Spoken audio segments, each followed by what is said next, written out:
Welcome to the Magma Classroom.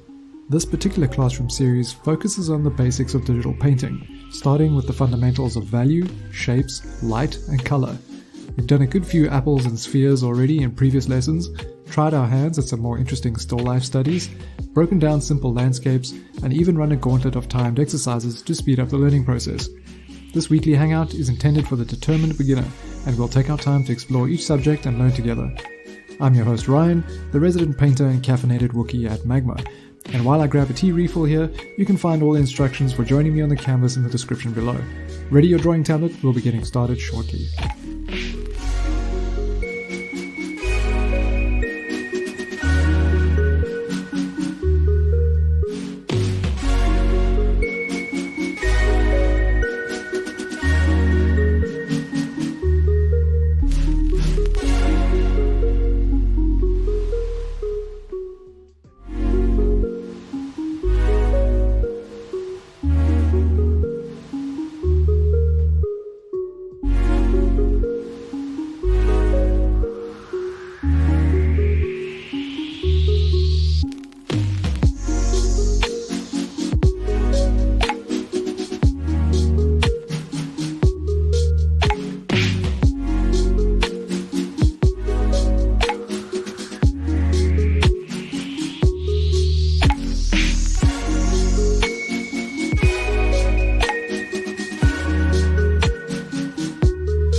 Too many things to switch on, switch off, switch between. Okay, let me start again.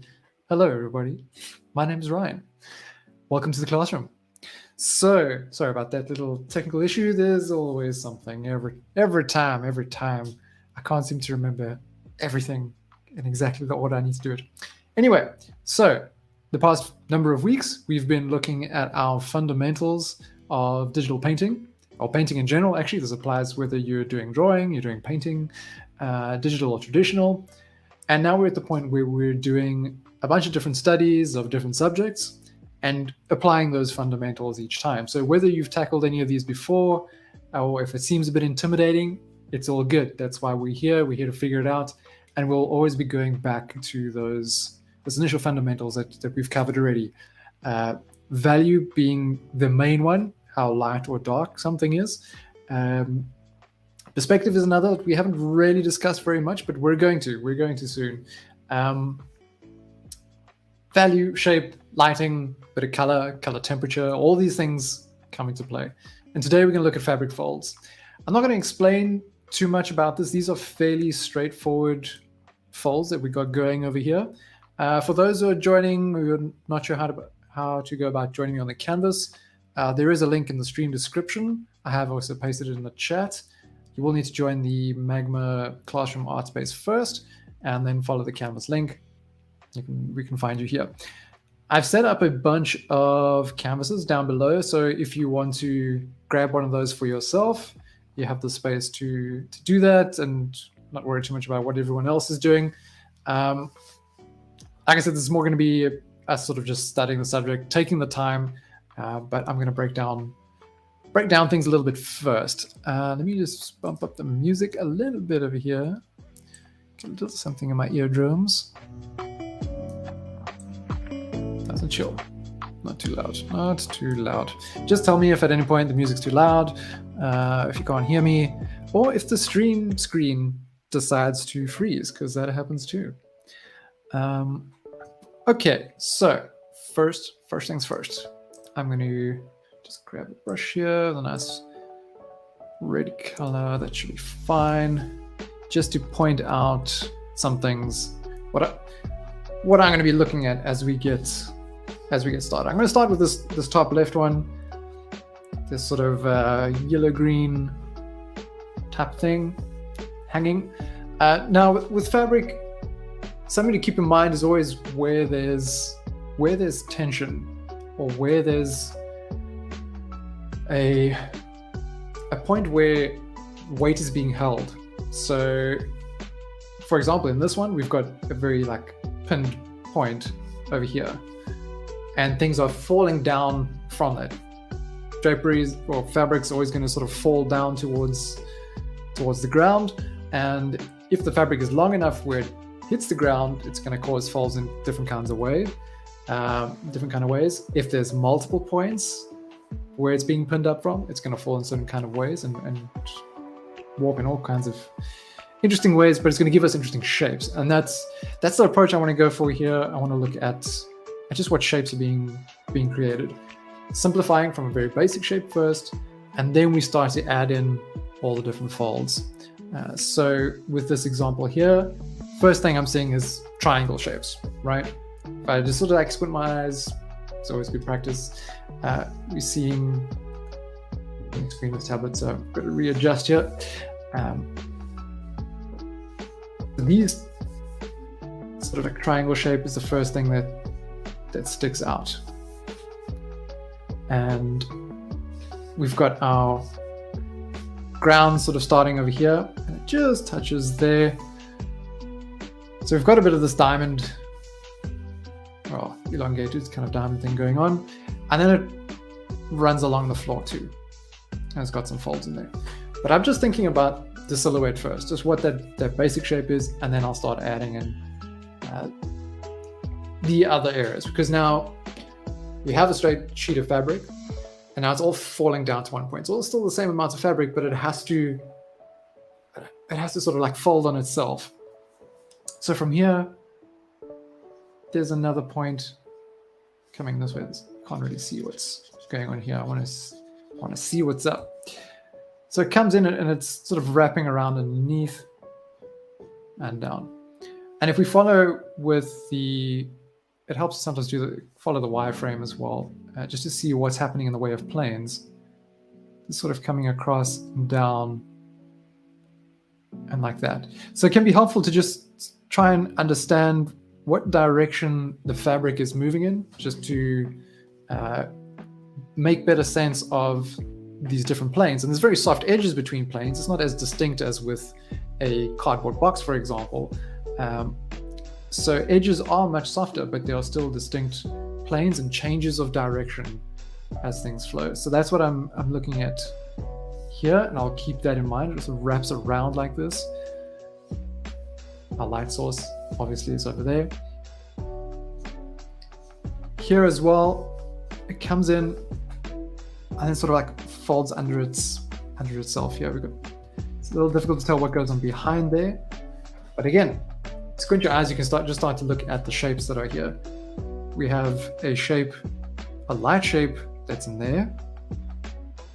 There's a shadow shape under here, and it sort of blends in with here. There's a very soft transition between these two. And I'm just looking for all these shapes the whole time I go around. Okay, and there's a lot of very subtle changes with something like this. Not a lot of very strong shapes.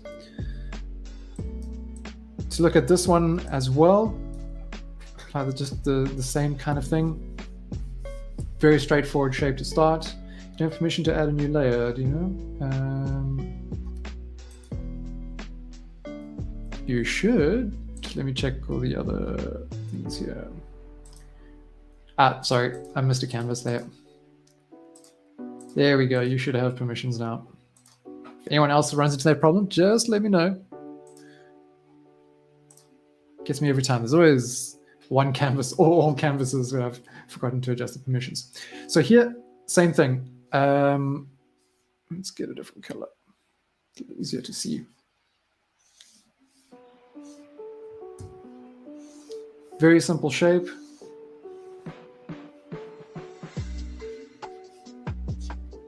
Okay, we can just simplify like that. Obviously it cuts in. But you can kind of, I might break this down in a way where there's one dominant shape within this, and that's this rectangle, almost rectangle here.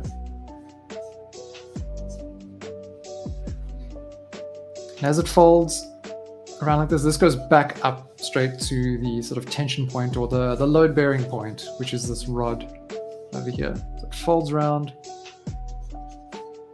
We just draw that bit back up. Here it sort of goes in and underneath. This is wrapping around. So we're going to have some nice shadow in there. But this is one of the main shapes coming forward for me. The next one being these two. So I kind of break it down. Yeah, there's lots of folds going on in here, but I just simplify it down to, in this case, 3 shapes first, and then I can start adding in all the details. And that's kind of the approach you always want to take with these things. When it looks too intimidating, or if it looks too complex, simplify. Just lean back, squint your eyes,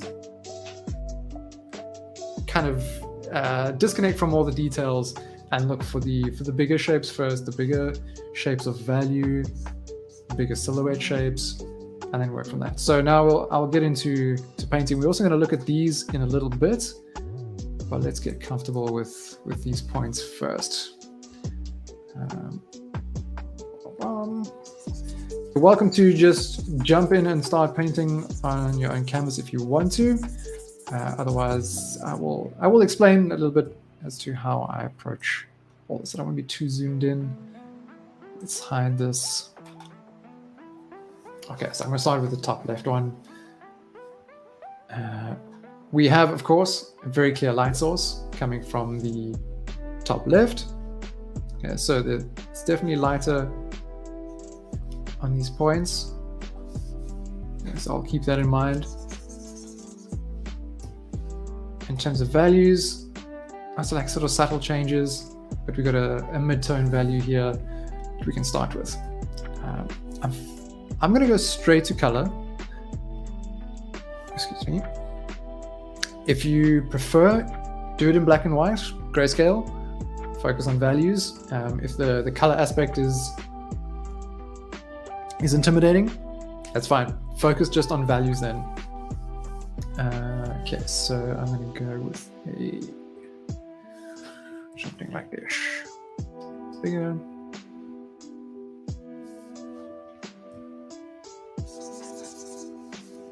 Not quite the color I want.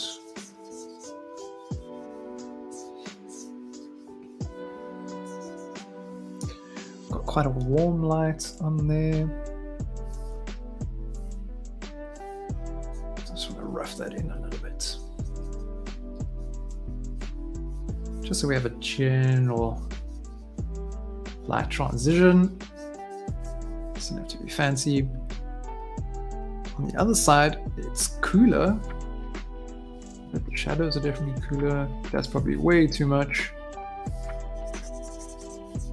But I'm just using a gray to cool things down. Not like shifting into the blues really, just desaturating. And that gives enough coolness to that section. This section needs to be softer.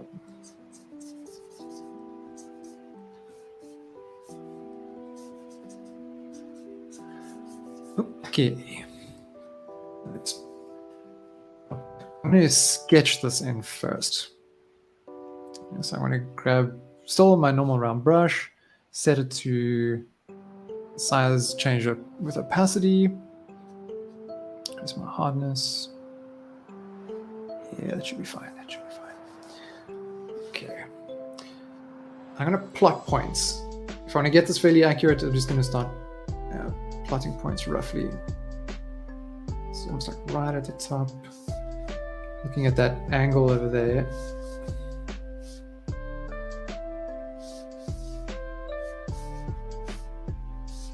Come down a little bit.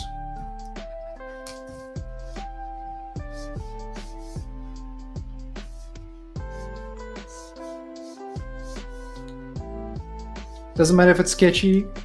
Well, if you got all these sort of chicken scratch, patchy kind of lines that are very untidy. Let's put in a, because we're going to paint over that, so it's okay to have those kinds of lines.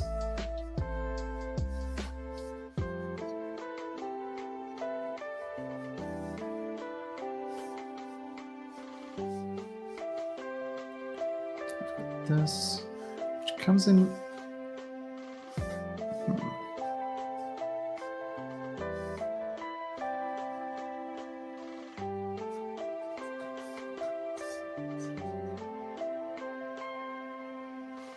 Okay, I was coming too far with that line. Let's just plot the direction. This line's almost perfectly straight, and once it hits the floor, it just sort of flops down to the side. Where is this point?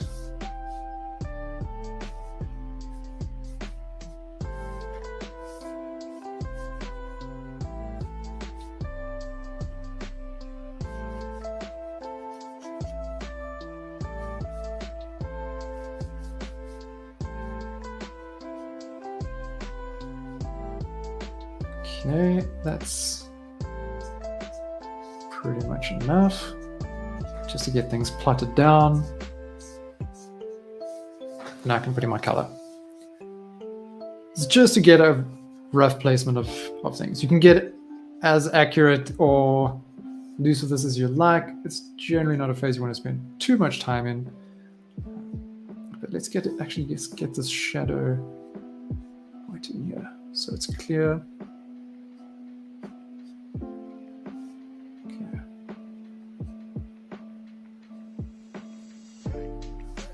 Okay, so we've got this green, but it's a warm kind of green. So we're going to have more of a yellow green of sorts, kind of orangey,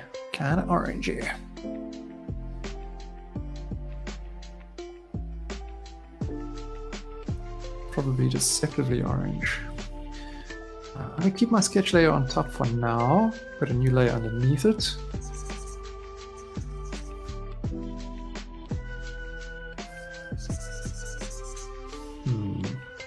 It's a very tricksy color. That's fine. I'm actually just going to work with green like this, and I'm going to just make decisions based on temperature as we go.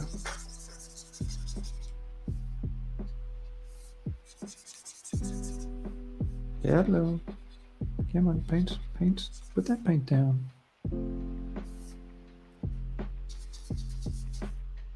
Things are behaving a little slower on my machine. I'm just blocking it in, not worried about any details of light or shadow right now, just putting in the silhouettes.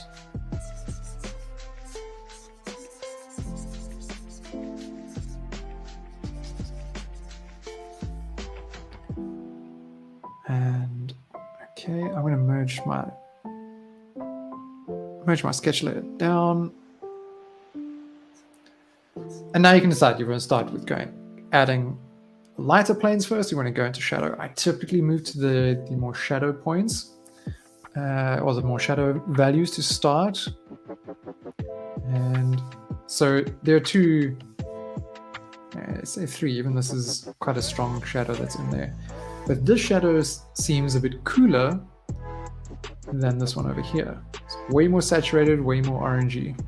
Whereas this one, a bit less saturated, also a bit lighter. So based on that, saturated but cooler. I'm going to shift down a little bit towards green. And now I'm looking here at this point, like how wide is that coming through? So if we zoom in a little bit and see that shape, there is a change in plane here. Obviously, this is casting a bit of a shadow. It's facing away from the light. So let's go. But it thins out towards the top. So once I put down a shape, I can thin it that way. This could all be way more saturated, I think.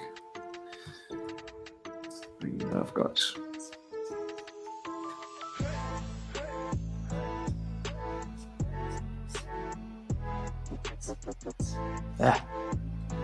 okay. There's a shadow in there. Much darker. Not too warm, but definitely more saturated. So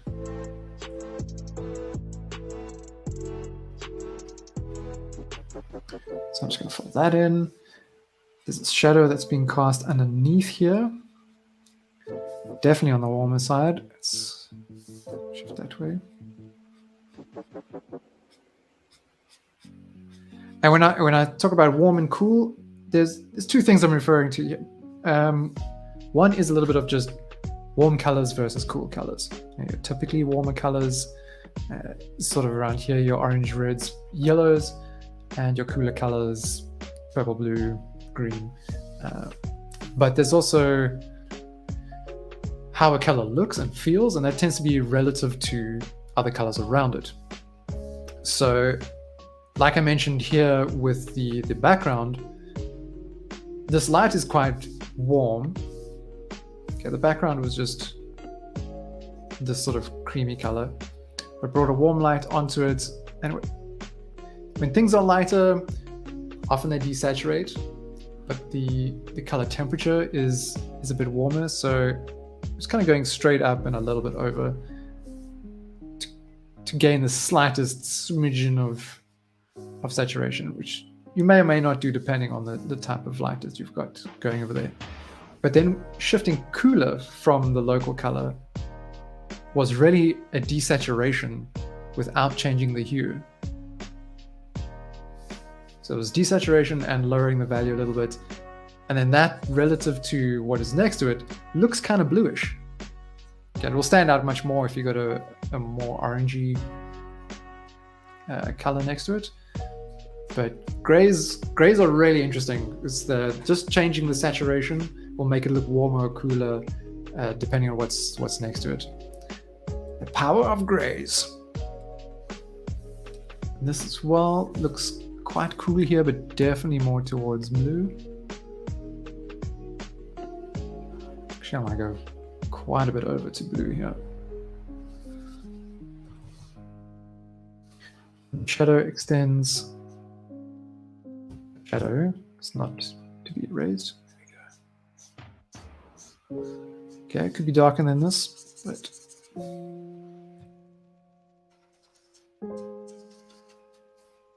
let's drop that stabilizer. That's probably why things are lagging a bit. Okay.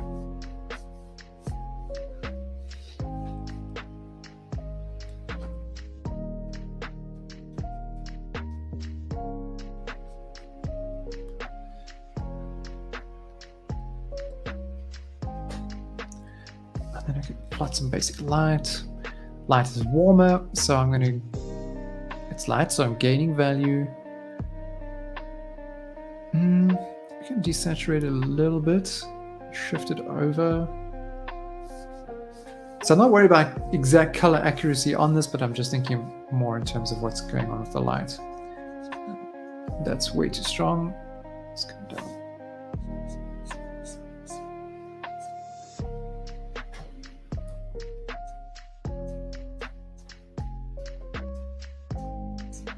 And that line isn't too far up, too high up. So these points being much closer to the light it's definitely going to show a lot more. Let's put a light in here facing upward. These points here as well.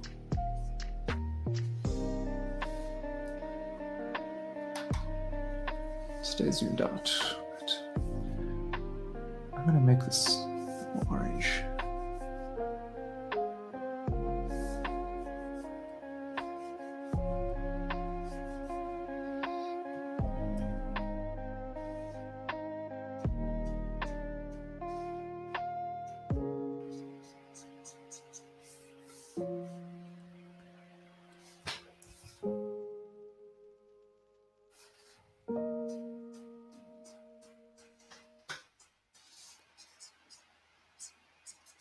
That's better.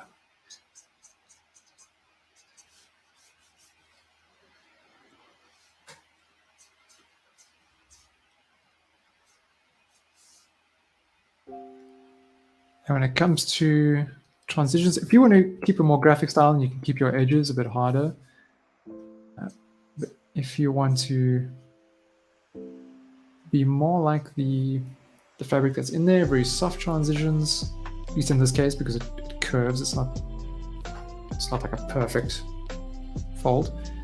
We'll drop our opacity and density, make sure pressure is set to density as well, and then just lightly, either one of these colors, just sort of go over the middle point and back and forth so that it's nice and soft, but not so soft that you lose the shape of this. You still want that kind of sharp triangle shadow distinguishing the plane,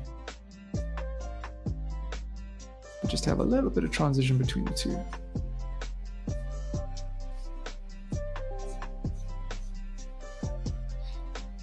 It's obviously dark next to this.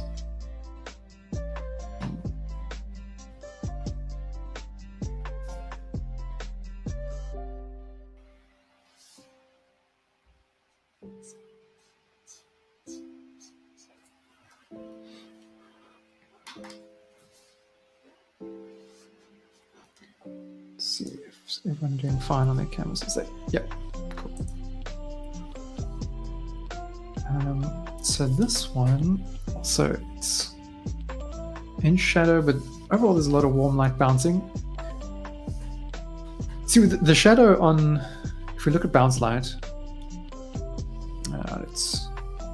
we've got this really warm light up here, and it's going all over the room, but with the shadows here and under here, this section, I don't do that so well.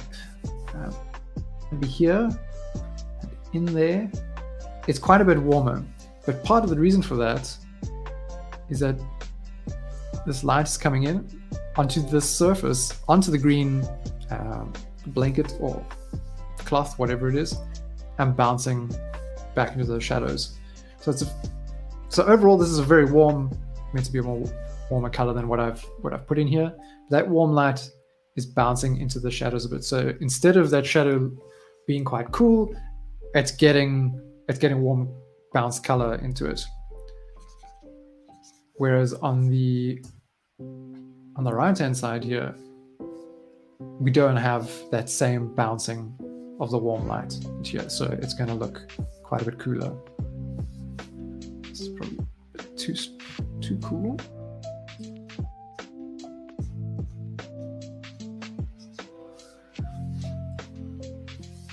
And we can soften that.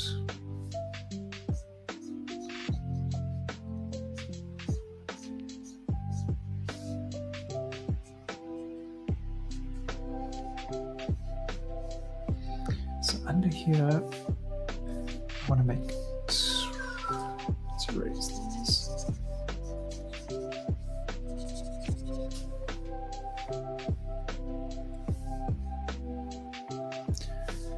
Don't need it to be that dark. Let's gain some saturation, shift a bit into the oranges. Oops. Always remember to switch from the eraser back to your brush.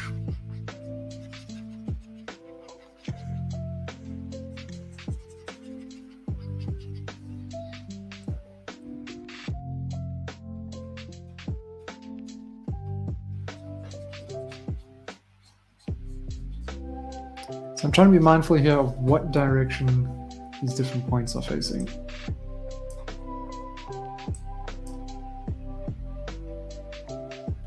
see these like really, as we go in, spend quite a bit more time, then these really subtle changes. It's really subtle changes. In here, we'll kind of get stuck into those. Really subtle, but it makes a lot of difference to the believability of things. So there's also a bit of shadow in here.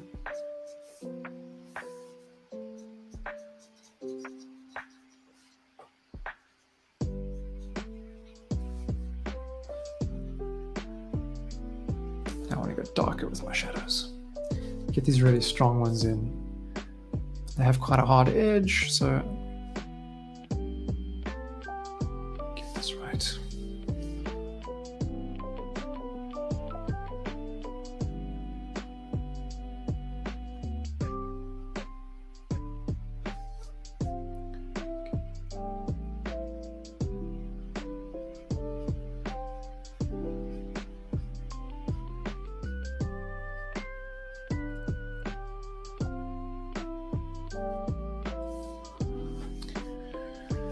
Okay.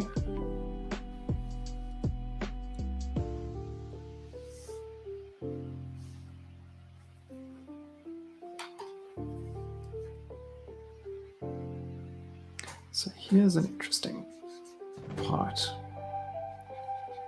It's a little difficult to read what's going on here. Let's just keep in that. I'll smooth it.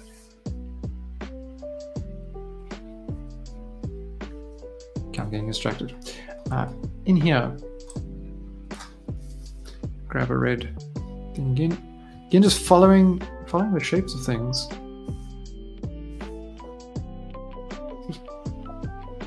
Does this really cool bend over, just a little bit going inside there. So it's got thickness to it, right? As much as it's turning in there, it's not like just a straight hard edge, it's got some roundness. Just coming in over here, there's interesting details going into the shadow. So it comes here, turns, starts to get a bit more light because it's facing a bit upward, even though it's in the shadow. It's just something to keep in mind. So if we try and apply that here,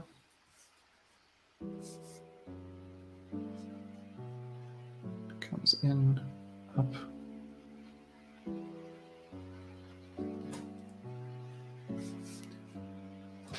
It's fine if it all looks pretty messy at this point.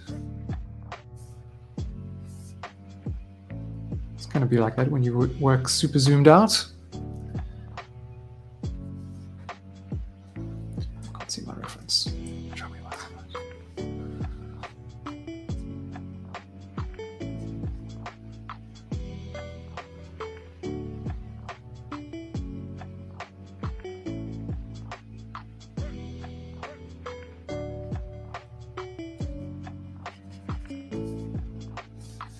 To use a brush that's too small. Ah!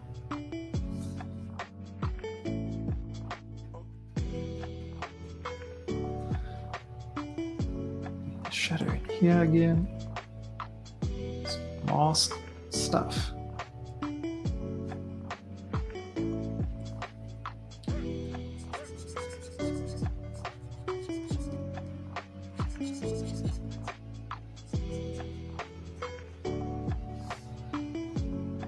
I feel like this should be higher than where I've placed it.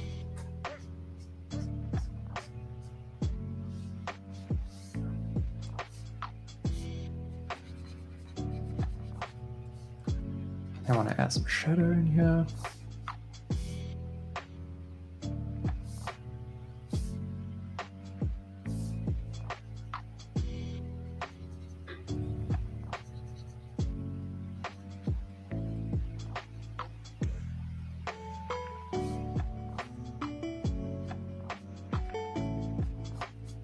On and on we'll go. So I'm going to shift over to the next one now just to because I do want to get into these other two, which are going to be way more interesting. But right, we have like a basic structure here. This is kind of the point where I would stop and then move on to the next thing and then come back later to start refining. There's enough structure here. So what's going on with light source, where the main folds are, where my main shadows are. And then from there, it's really just spending more time defining each of those shapes much more and adding in if you feel that you want to get way more detailed. Start messing around with the subtleties that are in there. So we can come back to either any one of these later on and spend a bit more time. Where we're at now, okay, half an hour in. I'm going to merge these layers, make it smaller.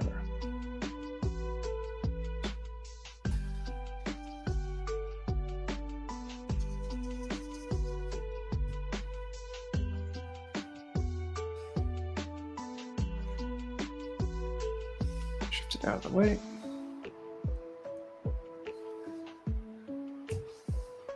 Okay, new layer. So now we're going to look at this bottom left one. Again, pretty straightforward. I'll sketch it out. Straightforward structure. We've got this load-bearing rod that the thing's folded over. Let's make it smaller. That's way too big. And we have the overall shape.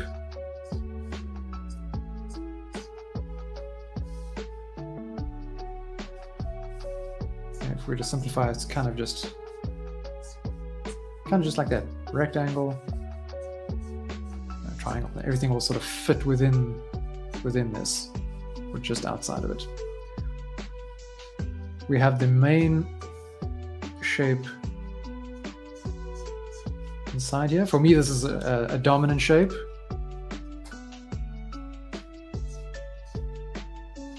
Let's go all the way down.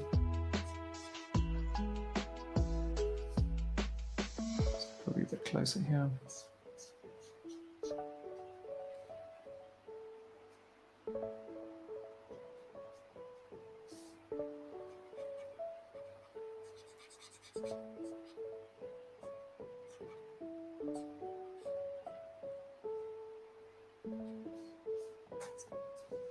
And then we have these others. I'm just going to see where these points are. Again, just rough.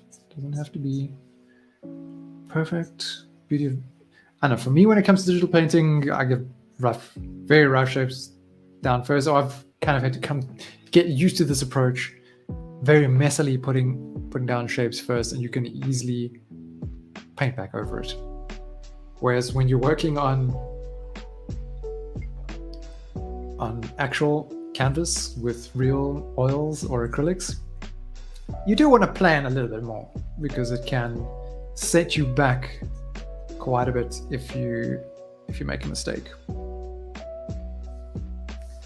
This is also quite a strong shape that's in there, strong line. Comes back this way.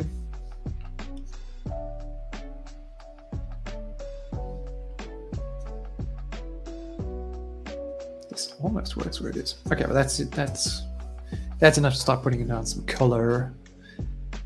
So I'll do a background first. I'm not going to go straight white. Let's say it's a cooler background. I know the image has been edited a bit. Color's been played with. Let me go with this bluish gray behind it.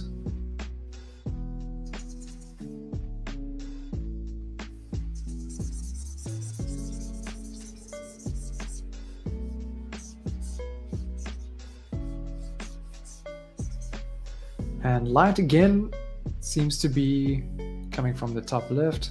My favorite direction of light. Oh, my favorite. I always seem to gravitate towards that when I'm sketching out an idea.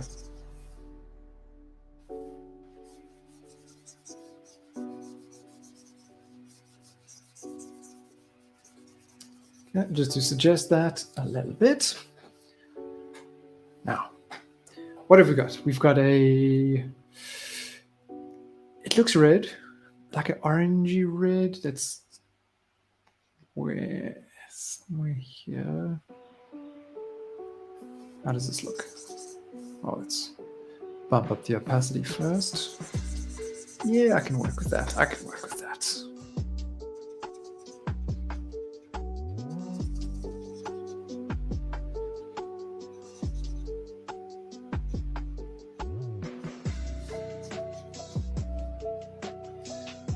Now I've gone a little bit over, so I can just color pick away.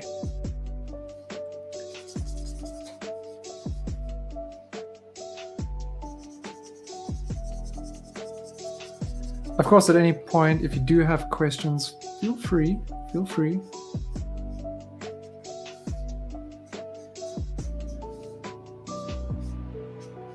Or if you just want to paint in peace, feel free to mute me.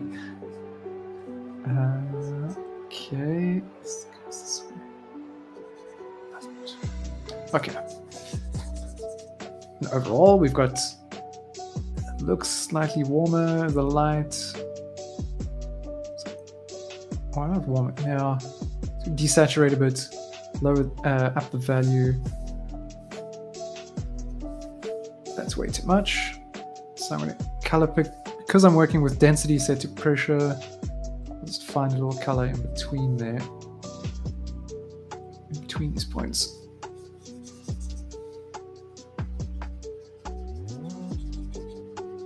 Just to roughly plot down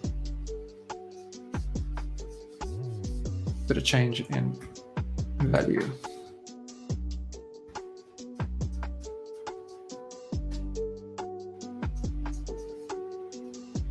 If you're writing with a quick change to black and white view, I've set a hotkey for that, but you can do it through your view menu and showing grayscale. If you set a hotkey, it goes much faster. Okay, I'm going to get rid of my line layer now. Don't need that.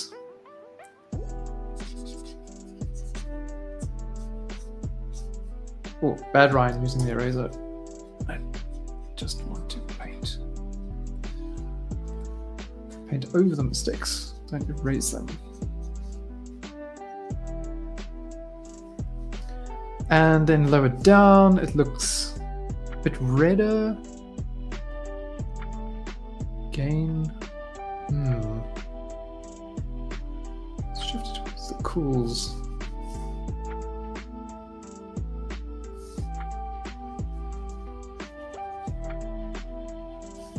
It's definitely more red down here.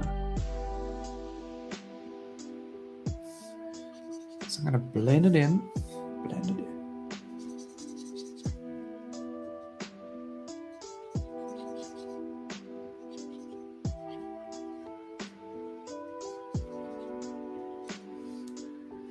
Got more of that scattered around everywhere. So keeping my eyes kind of squinted just to see where there's changes in color and value.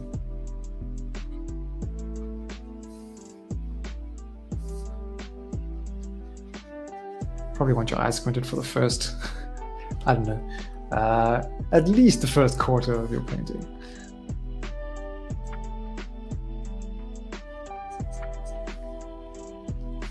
And now I can look for stronger shadows. So this is a strong one over here for sure. Fold turns.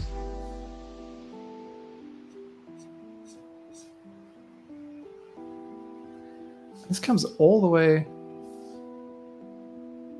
up to the top here.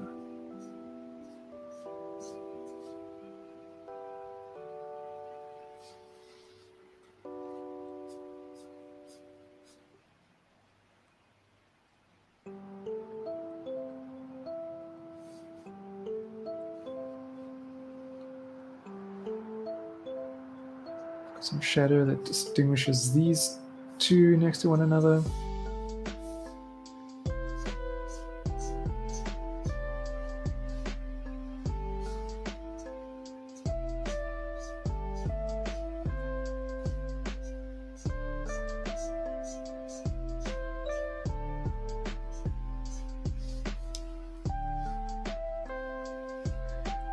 else? We've got here, there's a shadow there, some shadow up against here. It's really just looking for verticals. Let's go a bit darker.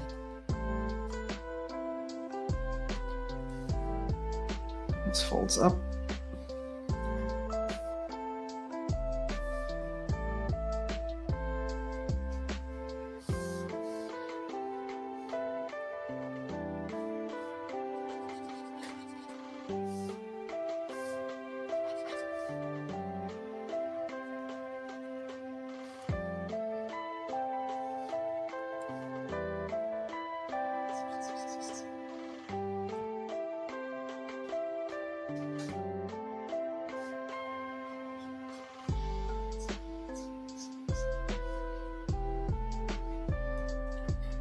If you want a explanation into the different types of folds, Modern Day James has a great video on that. Where he explains, particularly in the context of clothing, and then the different shapes that folds make. Your diaper folds, pipe folds, spiral folds.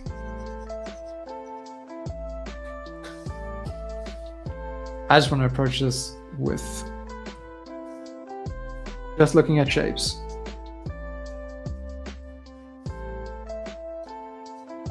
Because then even if you don't fully understand the how of why things are folding, the how of why things are folding the way that they are, you still have enough knowledge to approach it, and then as you engage, you'll start to recognize patterns. Like, oh well, when the fabric is straight and then like sitting on the floor, it folds like that. It makes these weird kind of interesting types of folds in that context. Or when someone's twisting, you might then start to notice how there's always a tension point, things spreading out from that. But if you're just looking at shapes, you've got enough to get you going.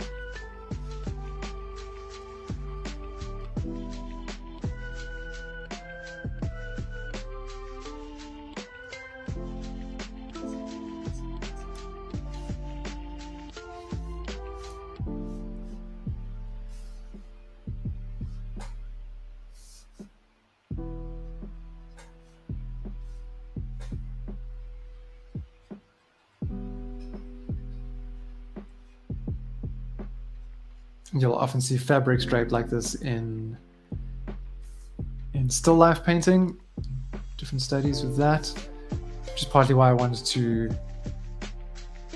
focus on that here.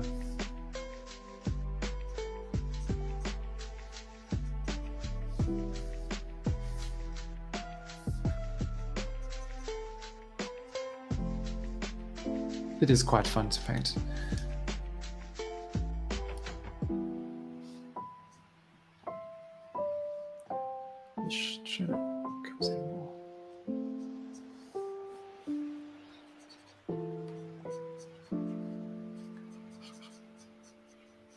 Okay, with this particular fabric, just general observation, silhouette is very sharp, very hard. So, and obviously some of your shadows, but a lot of the transitions between planes have a softer edge.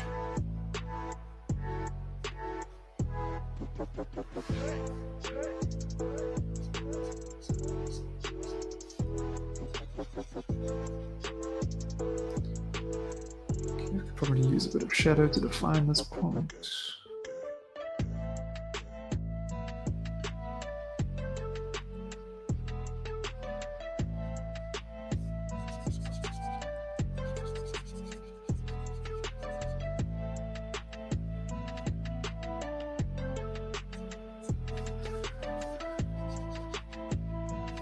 So my reason for pointing out the edges and the silhouette being much harder there,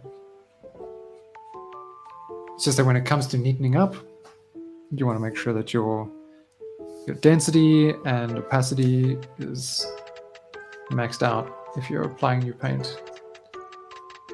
That's not to say the edges will always be hard on the silhouettes.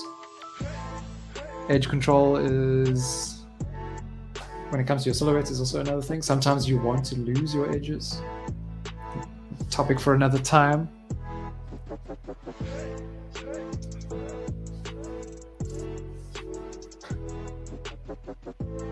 Yeah, it's getting there, it's getting there.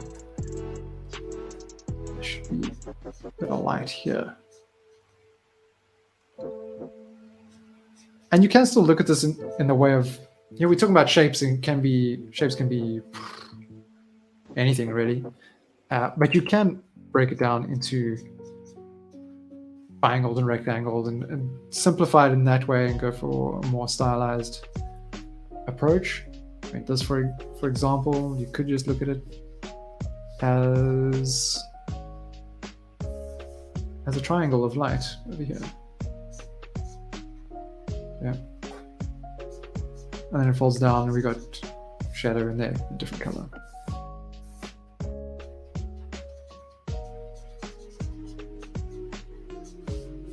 But overall, that's kind of rectangular.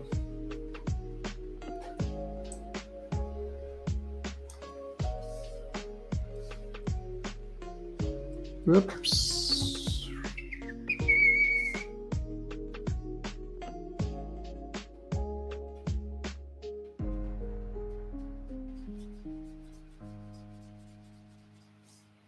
Let's do that.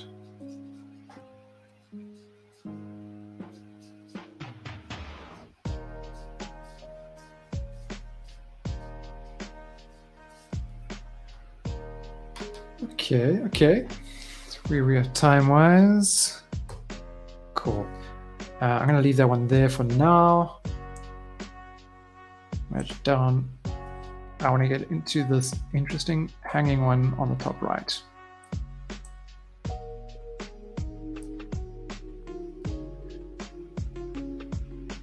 So here,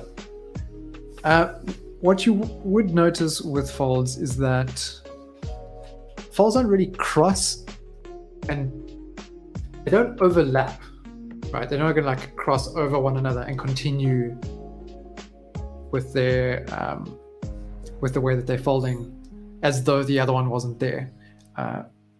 When those things intersect, you're going to have this more draping effect, and it's going to collect down at those points where they meet.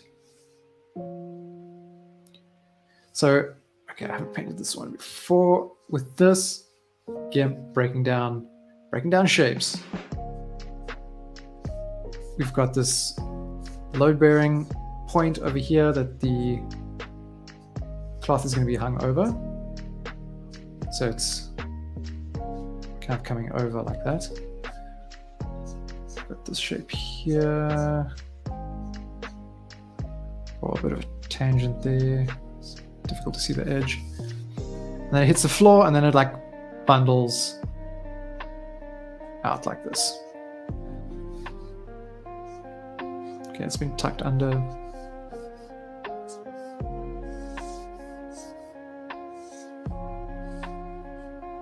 So we've got a V with a fat bottom. It's kind of the V meets a U overall shape. And then all these little points in between. But again, here you can look at the wireframe. There are different approaches here. You can look at the wireframe of each of these things, or you can just break it down into shapes, like we did with the paper bag, simplifying down into shapes of light, shapes of shadow, and just trying to place those correctly in relation to one another. Starting with the more dominant shapes of light and shadow, and then moving into the subtler ones the dominant ones like here. Although this just is mostly at the edge, and then it fades out as it comes outward from that point. Here, strong shadow. Here, strong shadow. That's more of a toothed smile. There we go. So we got lots of different shapes to play with, but we start with our silhouette. La, la, la, la, la. A sip of water here.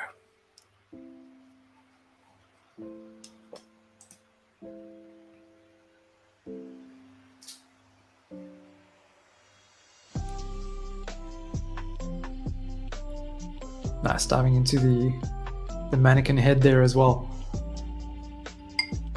That's one I want to spend a bit more time on, because it gets quite interesting here with the way the points are pulling. So at the top, okay, this cloth has just been sort of just dropped on top, and everything wraps around.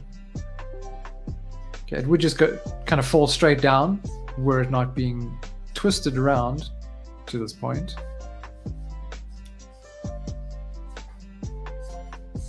Okay, so quite a sharp change over there.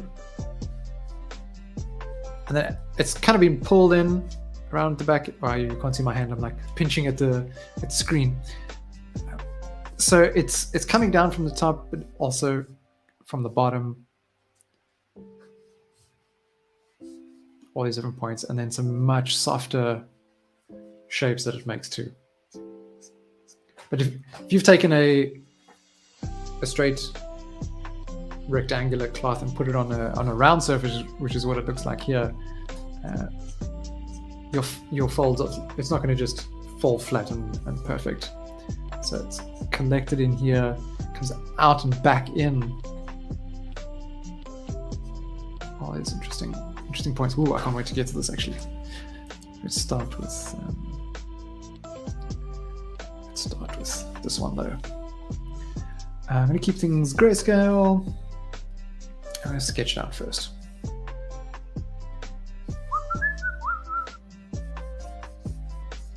Yeah, and once we move on over onto that mannequin head, I'll probably shut up for the most part, and we can just take our time tackling it. Let's go straight. I made this all very big.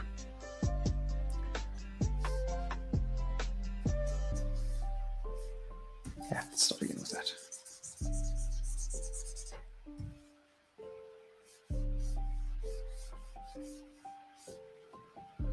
So we have this V-U shape. Wraps over. Let's get my angle somewhat right here. Come on, Ryan. Come on, Ryan. I need a chair that props me up a little higher. My tablet's sitting in a odd position. So my elbow sits below the tablet, which is not ideal at all.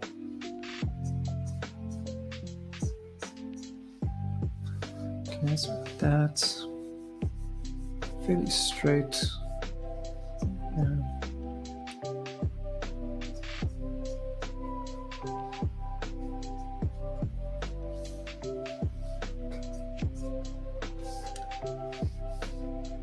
So it comes straight down, hits the floor. Bump out here.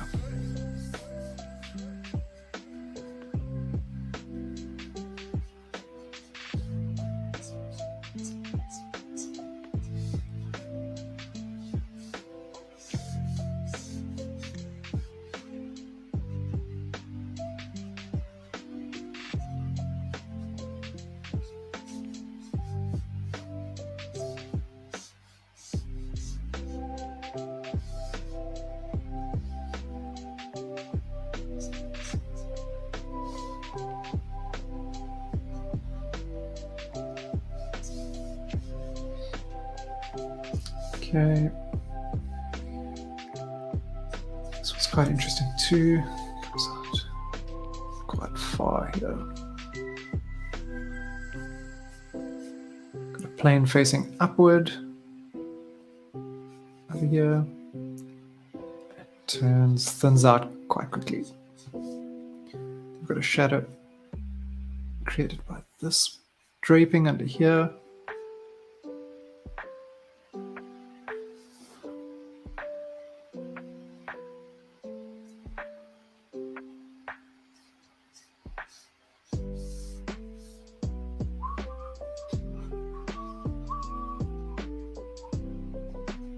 This goes across.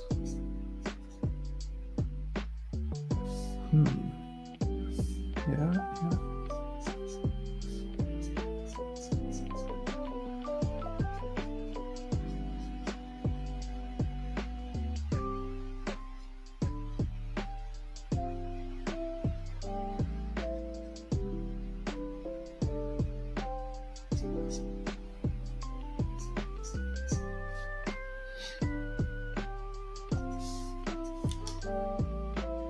There's quite a bit of light in here. Cool. That's enough for me to start dropping in some paint. I'm going to try and be a bit looser with this now. Keep things grayscale. It's not a grayscale image. There seems to be a bit of warmth in here. But I'm going to keep it mostly grayscale. Let's first darken up behind it. Turn off my size pressure once there. Now that we're using a paintbrush. Okay. Keep my eyes squint. Keep my eyes squint. Things are a bit darker down here.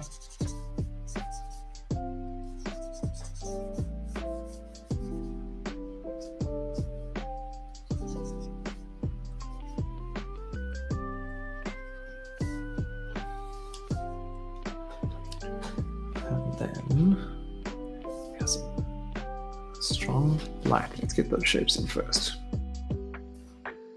Not maximum strength, but here was this one here. Full opacity painting time. There we go. There's a bit in here. Neaten up that shape later. Light coming from above, directly above, it seems.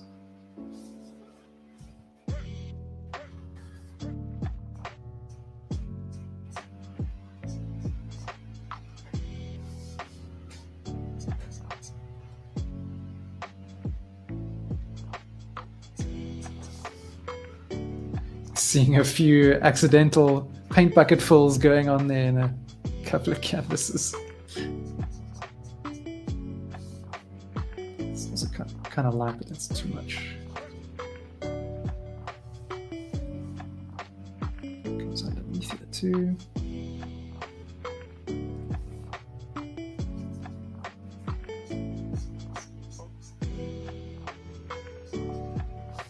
Okay. Let's get a bit more shadow then. A bit more shadow. I've got this bent triangle Dorito chip shadow over here. This here. And a tiny thing there. Okay, so I've misjudged a little bit my placement. That's not quite right. This should be lower. I'm gonna get rid of my, no, I'll keep my lines for now, actually. Just for now.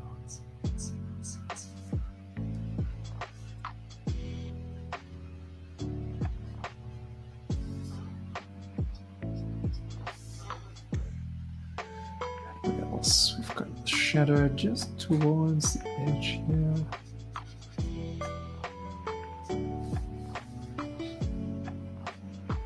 Got a shadow there.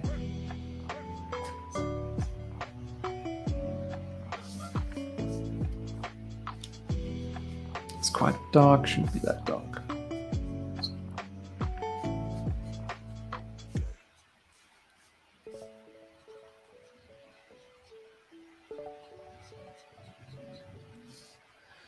And how does this one work? Okay, that's quite a strong shadow.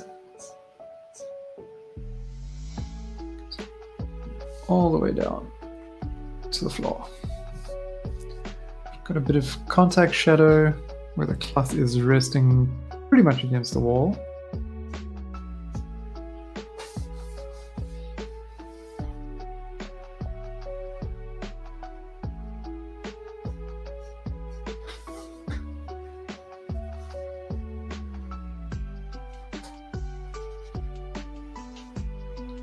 How are you guys feeling about the fabric so far? Tackling it. This is quite an easy subject for you.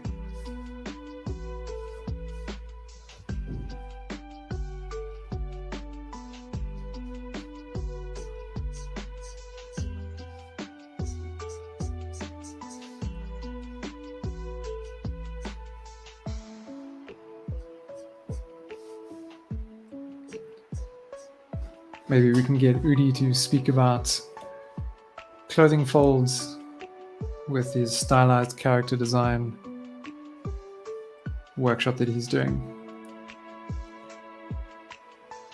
So he puts it into that context.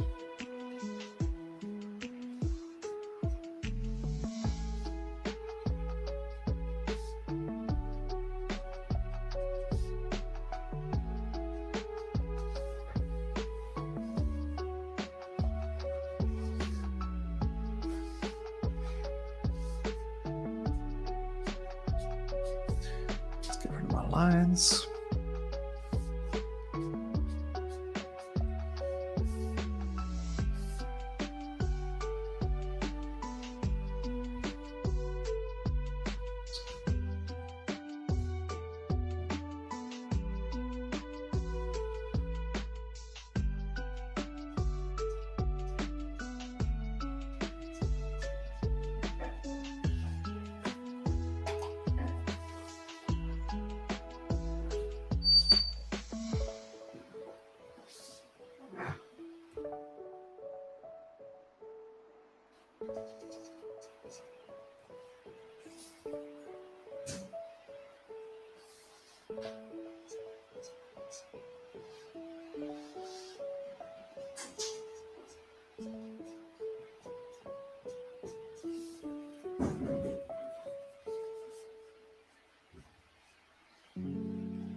This is a difficult one to try and do this with, but to group your values as well. It's quite tricky when there's so much change.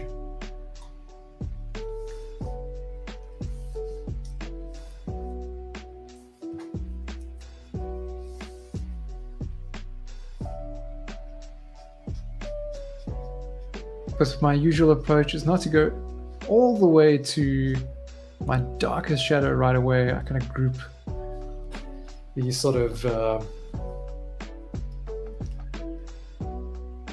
mid-dark to shadow shapes together into a mid-dark value, and then that sounded like mid-dog.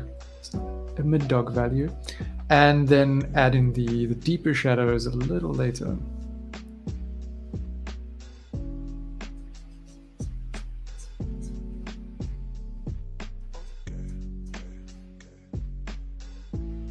Mid-dog.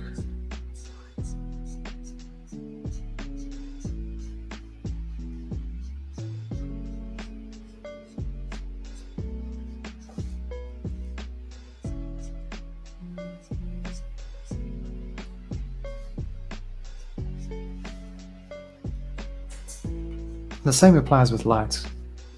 Not going all the way to my strongest highlights first. I'll get to that later.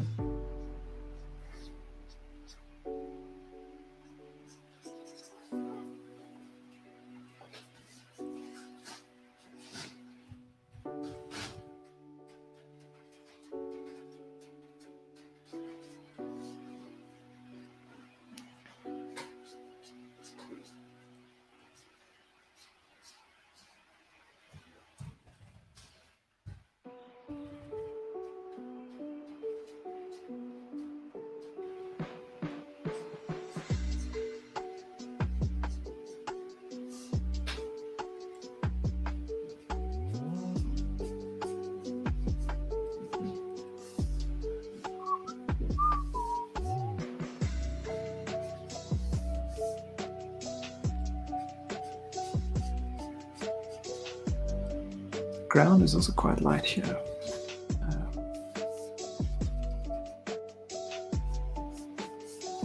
And just remember about values that are around the rest of the environment.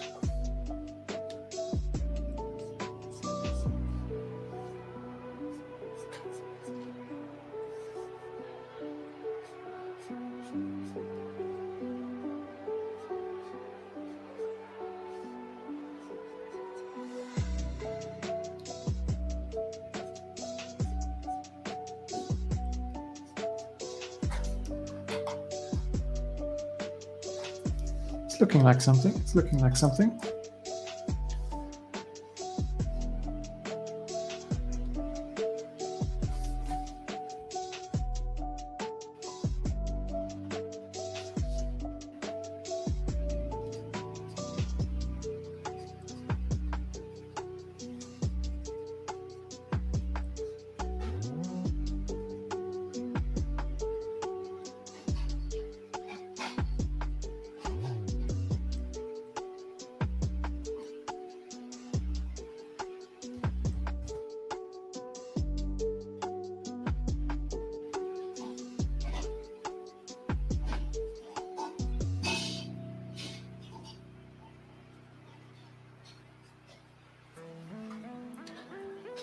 Okay, it's our time. Okay.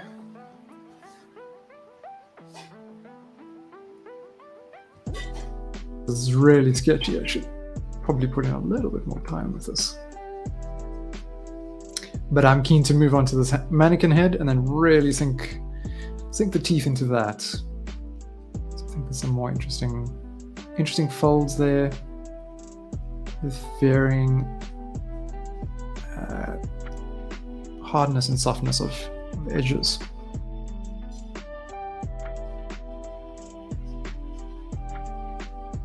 Cool. Let's get rid of, I don't know what that is.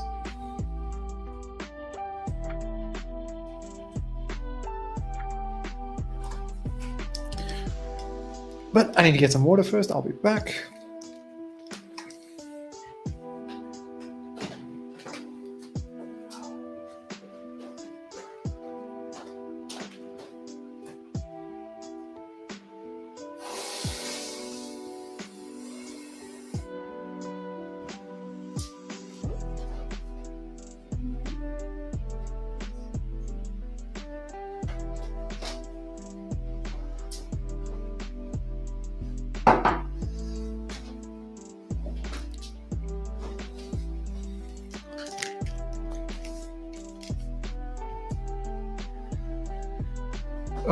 Alrighty. So where are these lines? Okay. So it looks like here we've got a sphere underneath. Underneath here that the cloth has been draped on. Trying to fit rectangular cloth onto a ball. It's going to cause a lot of folds to sort of like bulge out and kind of bulge out and back in on itself. So let's try and approach it just like that. Place a ball. Let's do this on a new layer.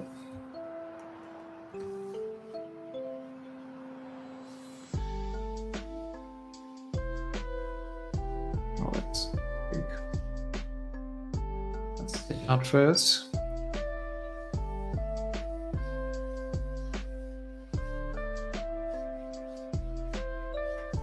Doesn't have to be perfect. Painting over that anyway.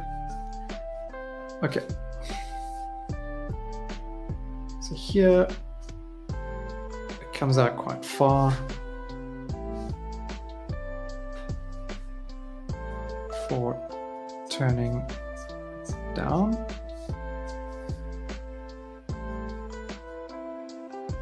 Here as well, it's just like straighten out over there. Okay. For coming in because it's being sort of twisted down above what would be, I suppose, the shoulder. So it comes around to that point.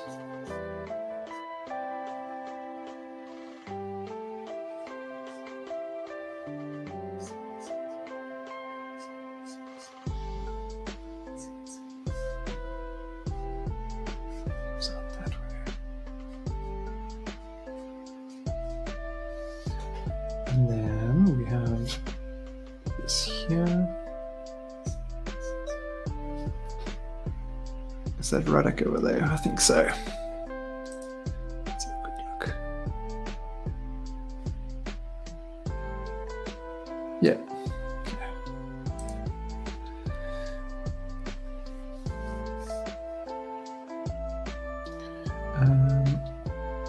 And as a shape, what is this doing? Obviously it's really dark at this one point, but if we just simplify the shape, it's something like that. There's a lot of like bounced. This is why this image is also quite cool, because the type of fabric that it is, quite reflective. So we've got our light coming in. There's a few different light sources here. We've got light coming in here. We've also got light coming from the left side. But this seems to have a bit of light bouncing off of here into this shadow on this side. So we lose it over there. It's not as high a value, of course, but it is getting some of that bounce light.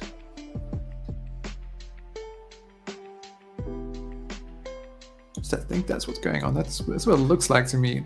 It looks like it's bouncing off of this, because this wraps in, but that light's still maybe coming from towards the front. So even though this section here is facing more towards this area, rather than there's a light source to here and that hitting. If that makes sense, I hope so. I hope so. But that's a subtle detail for later. As this comes in over here, we've got a bulge there. It's got a little fold.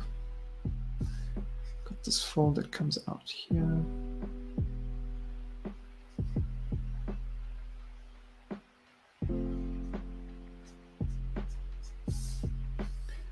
And we've got this interesting shape. Hard shadow there. This comes out over. It's down like that. And then softens. But the interesting part is this, where it's sort of folded in, but it's getting that light from the left side. So this, where it gathers in there, we've got a stronger shadow.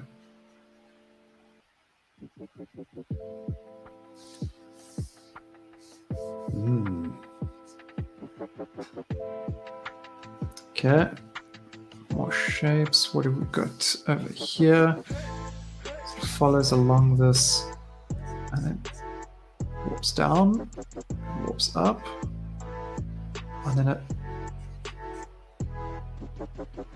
fold inward. Start here because it's falling in. This is covering it. Then this does this really nice curve in here. Okay.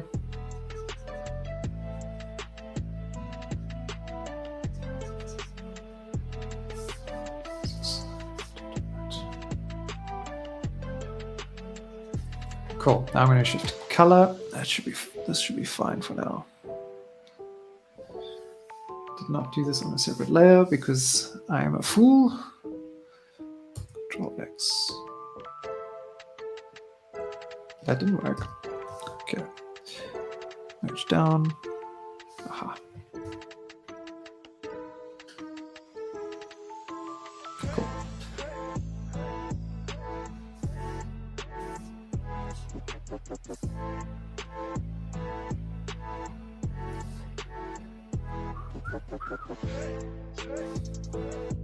I want to get a bit of this blue background going on. It doesn't have a lot of color to it. It's quite desaturated. Max opacity and stuff for now. That's even too much.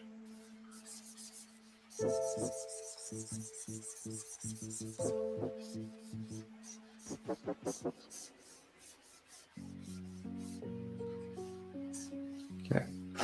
And this is what, a pink, but like a more reddish, even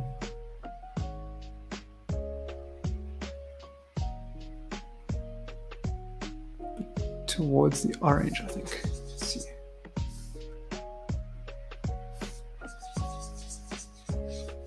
Okay, I'll work with this.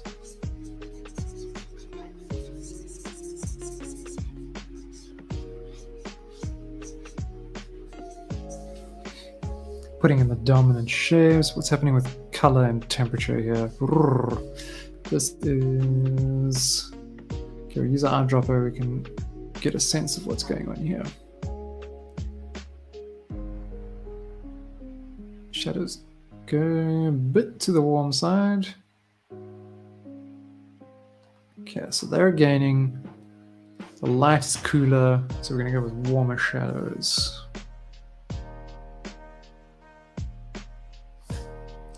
Too far to start.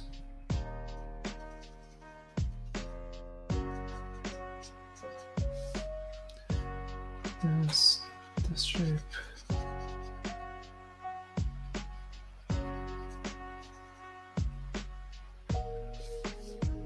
This amazing shape over here.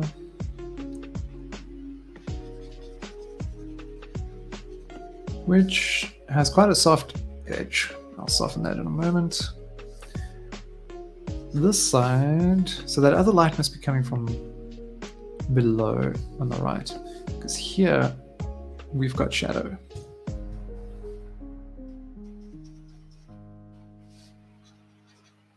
Not quite as strong as I've done it. Okay. What is this? Almost looks grey to me.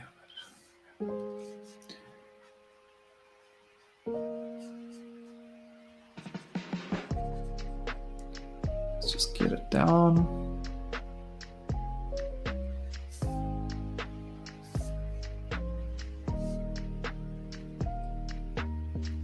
I'm going to group this actually. Got a thing in there. Put this shape in here. I've got a shape in here.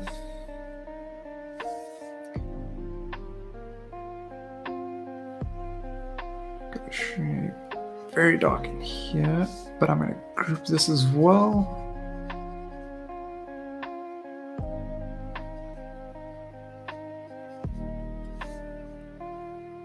This. Okay. And if we lighten up a little bit. Whoa, that's too much.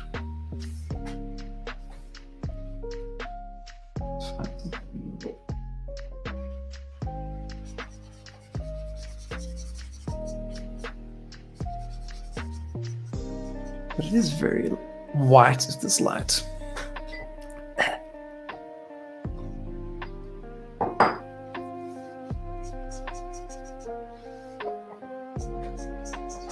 There, definitely here, here, strong one here, this, this, this, and that.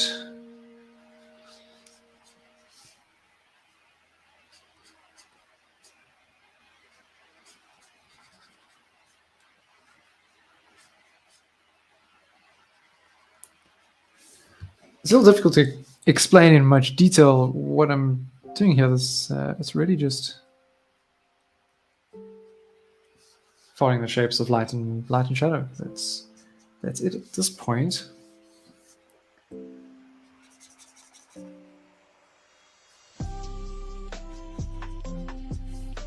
I'll merge my line work down because it's getting in the way now. I just want to paint over it.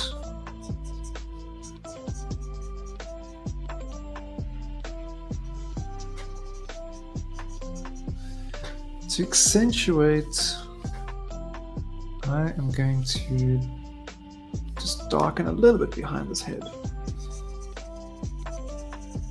Bring out the light over there, bring out the light over here. Just a little, just a little. Just to create a bit more contrast on those points. It's not true to the reference, but I want these areas to stand out a bit more. So to draw attention, we add some extra contrast.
So as a heads up, from next month, I'm thinking that with our doing these studies, it might be better to do 1 hour sessions, pick a single reference, and we just spend a full hour on that, and we do 2 study sessions in a week at different time zones so that it's easier for some of our other users to join in, benefit from the streams.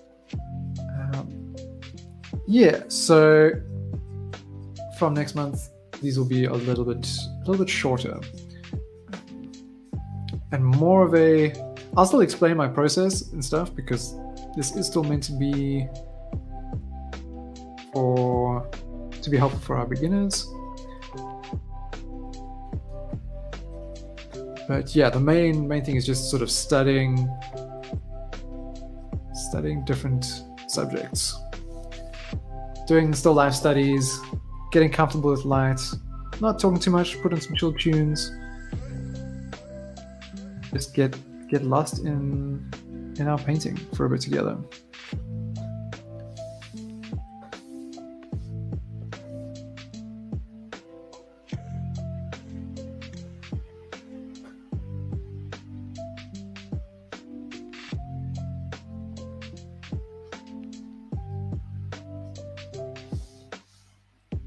Now, if you come across a really cool reference image that you'd like us to tackle, you can send that over, and we can see about it.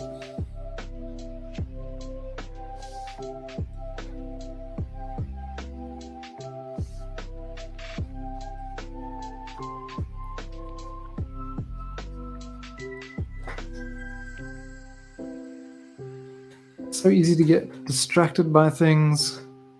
If we are doing these studies together, maybe it'll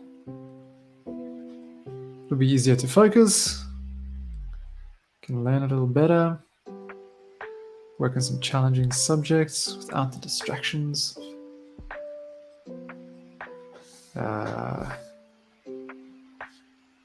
What would be distracting us? Various notifications and emails and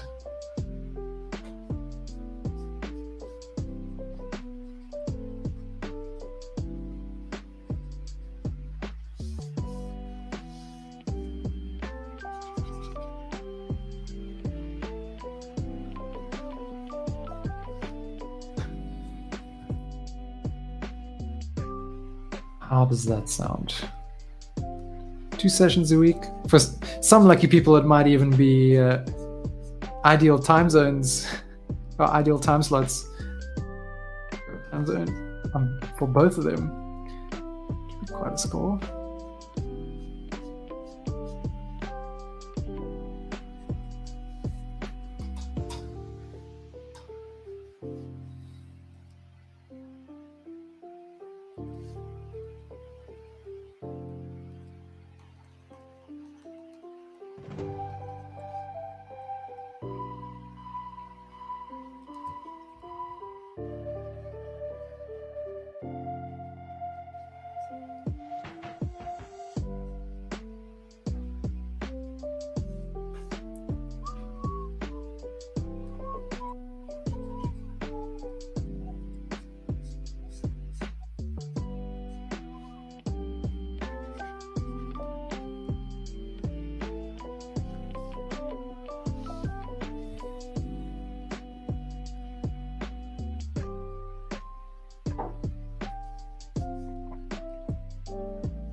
It's quite dark in here,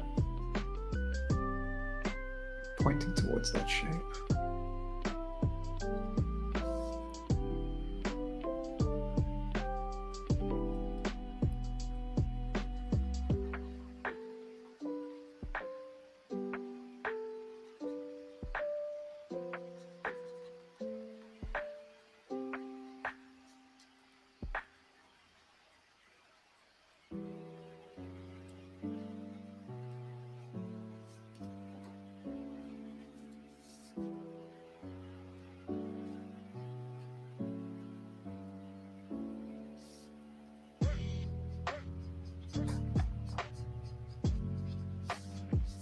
Seen one of our users on the Discord server posting some of their fruit and veg, well, mostly fruit, still life studies, awesome apples and grapes and things.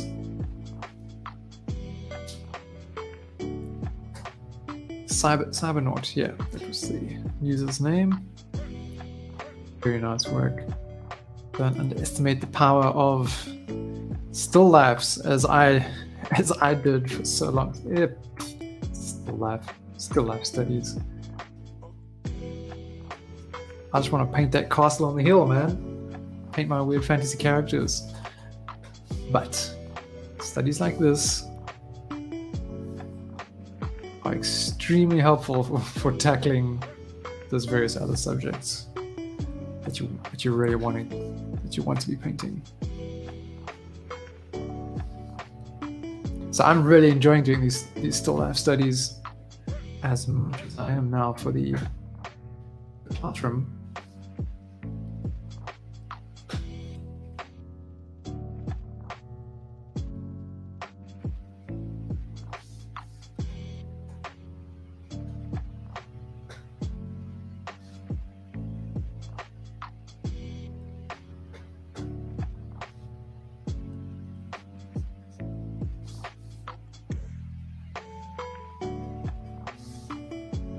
I've got a lot of black lines in here still, which I don't want.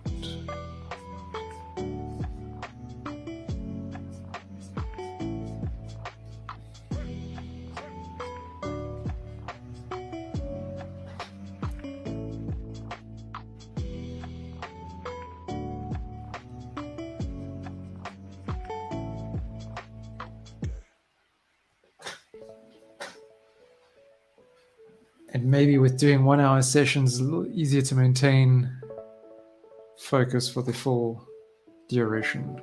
Sometimes focusing, particularly if you're trying to learn something new, you're really trying to analyze and study what you're busy painting. 2 hours is a long time. So, and the world we live in, we're all victims of a declining attention span. Or maybe it's just me, I don't know. But then doing a 1 hour block, okay, cool, study session now, then that's a bit easier to manage.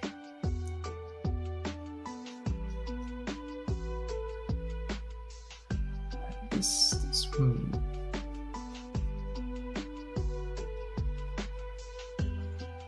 it does that, but it's not.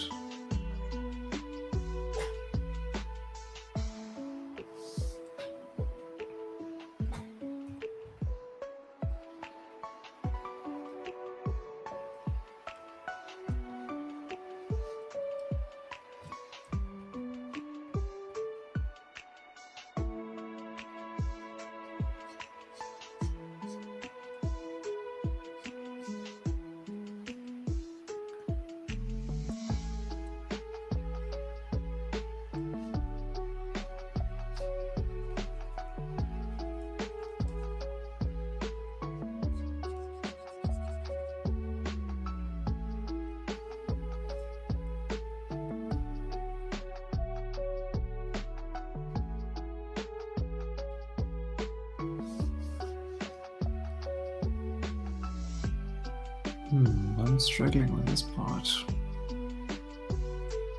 Okay, it's a bit better.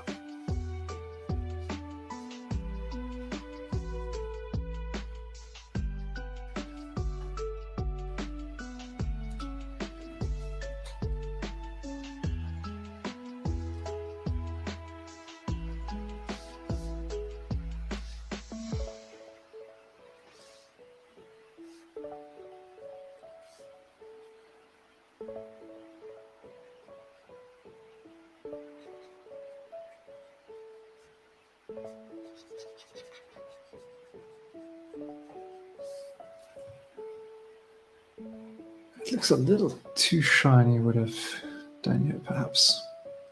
A little too shiny.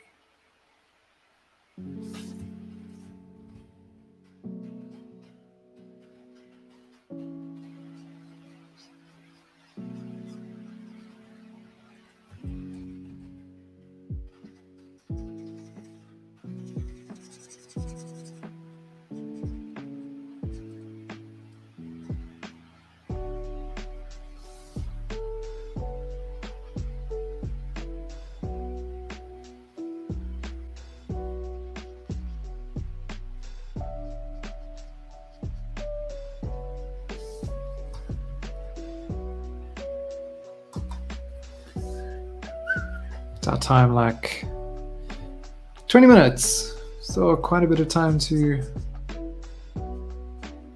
make this not look so sketchy.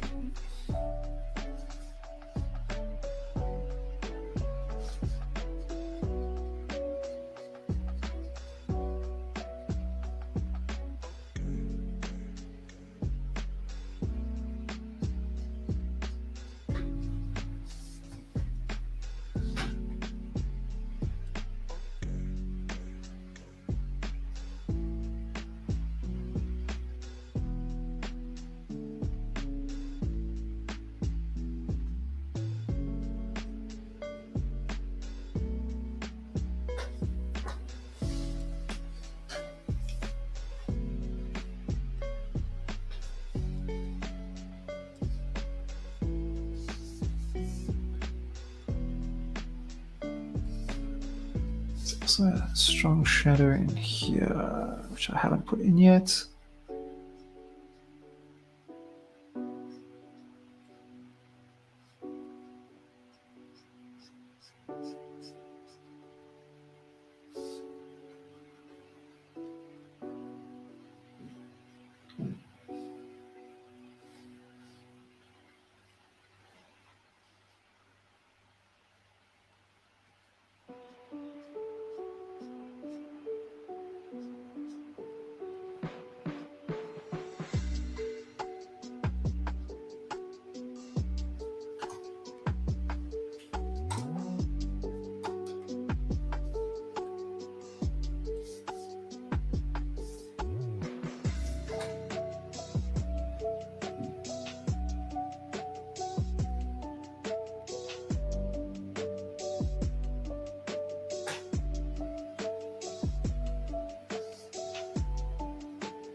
Challenging.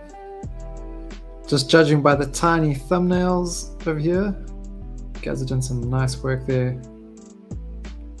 Everest, Dina. What's next is up to here. Ooh, fancy. Very cool, Nexus. Very cool. What was down here?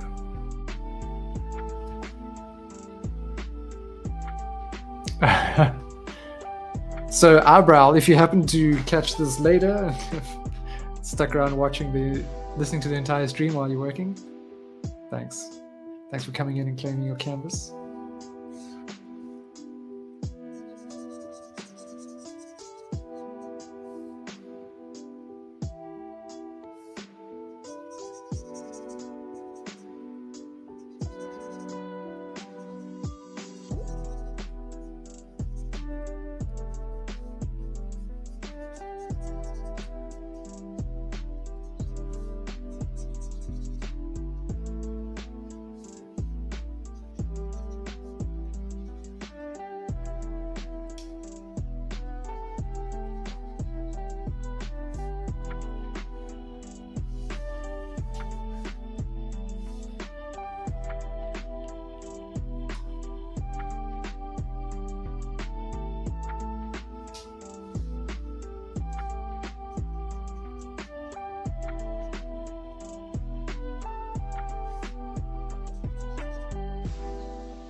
I think for one of our next classrooms, we'll do something that's material focused, maybe play around with a bit more. I was thinking about rocks, but perhaps some metals. It's like worn metal. Do another still life study, but with worn metal.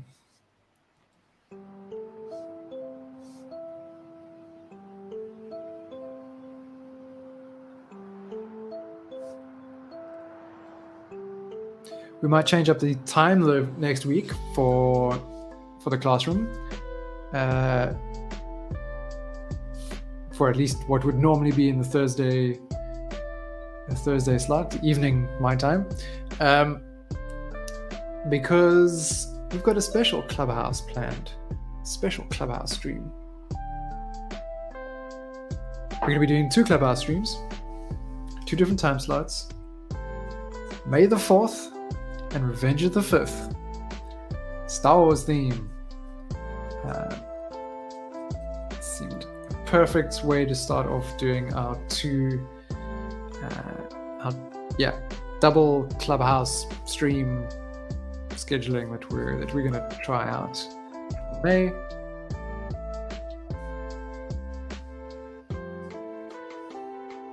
But better focus than Star Wars.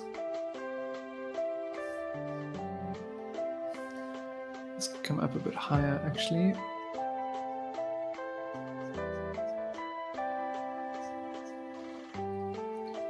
So you'll have to stay tuned to the channel or our Discord server just to get an update on that new time slot, at least for next week.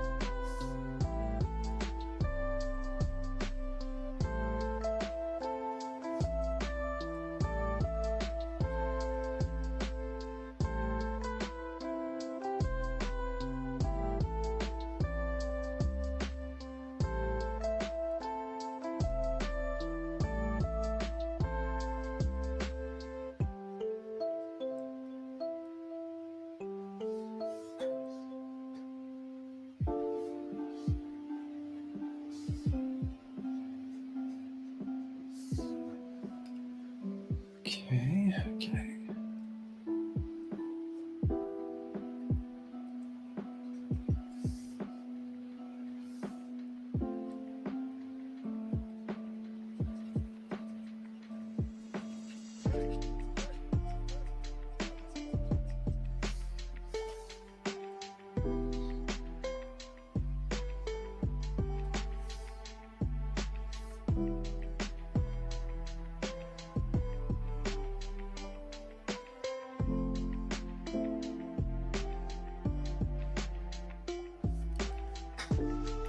there any particular type of subject matter you want to be doing more studies of that perhaps we should do on the stream? Landscapes, something more water focused, more of those classical style still lifes, various objects every time. Actually, a good mate of mine from varsity had clouds. That could be interesting.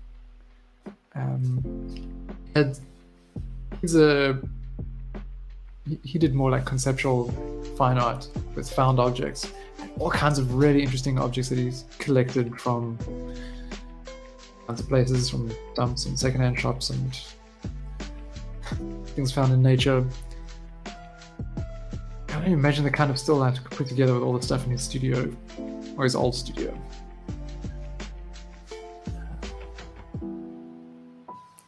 Like various kinds of skulls that you find washed up or on hikes.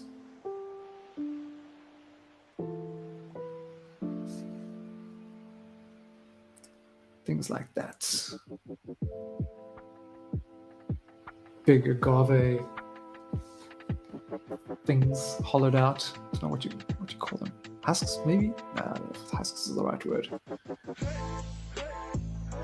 Yeah, clouds can be fun. Clouds can definitely be fun. That's also when you could just sit and render for ages trying to get this subtle, puffy cloud look. Not something I've really ever tried.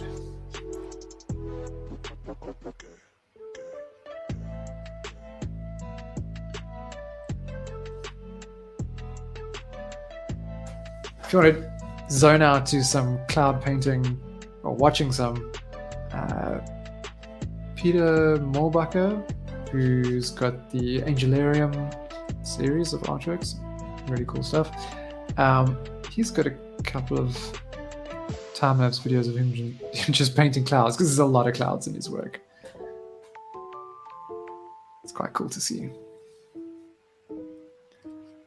I feel like I'm not paying any attention anymore to my reference material. That's not good.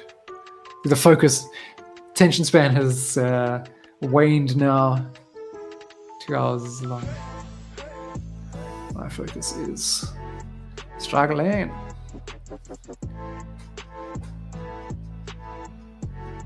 I'm sure painting clouds as well would be a difficult one to stay focused on, like to look at your reference all the time. Okay, well, what's actually going on over here? But that also makes them quite cool. So you can just zone out and do whatever with them almost.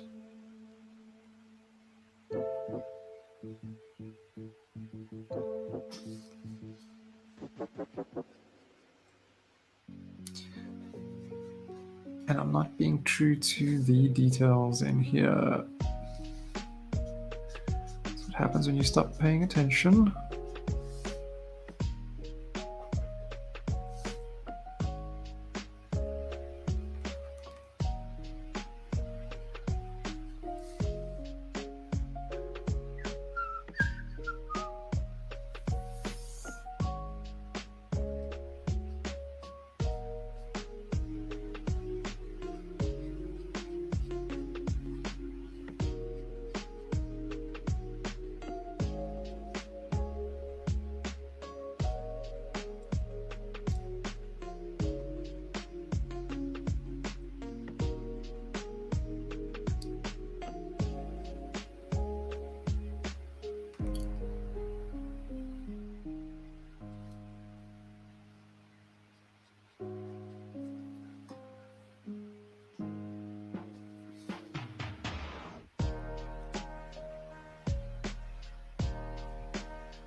Museums are obviously a great place to get some cool reference material to do studies.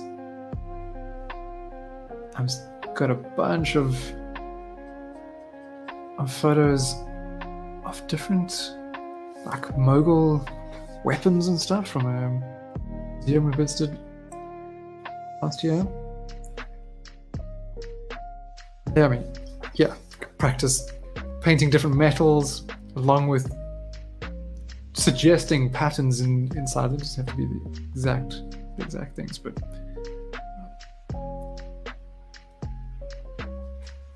going off to museums and sitting and sketching, it's definitely worth doing.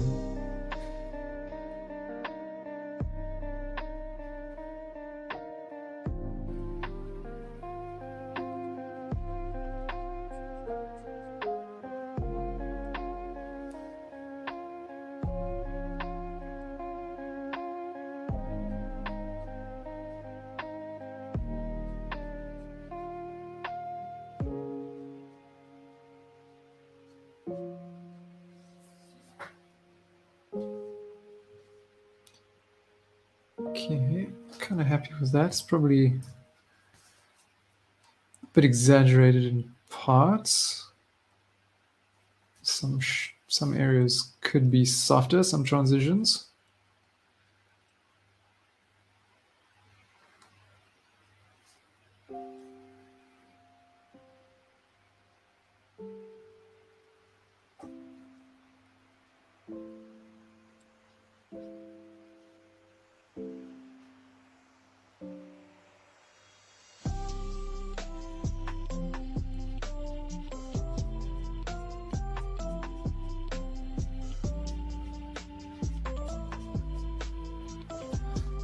This doesn't make sense yet.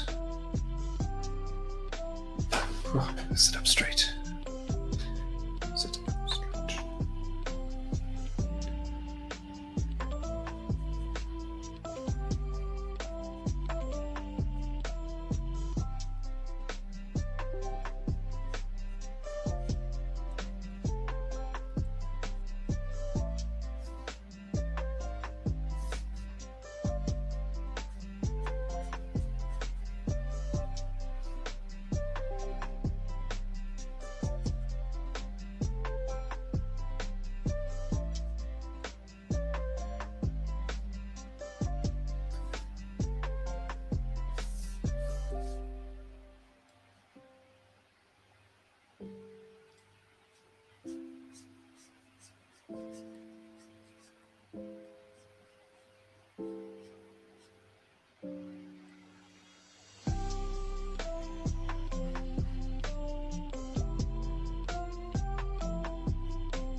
Alrighty, we are coming up on the 2-hour mark. So I'm going to say, that's it done, guys. Let's take a quick look over here, what everyone's been doing. Adina, looking great. Really nice. Really nailed the colors on these other two as well. Good job. Damn.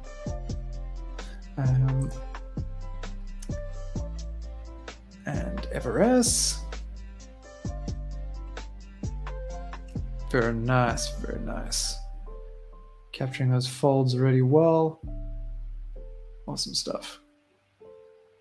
Working nice and zoomed out.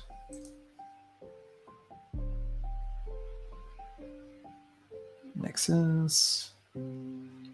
Cool. Well, thank you very much, guys, for joining. I hope you enjoyed tackling fabric folds. It was a bit of a challenging one for me as well,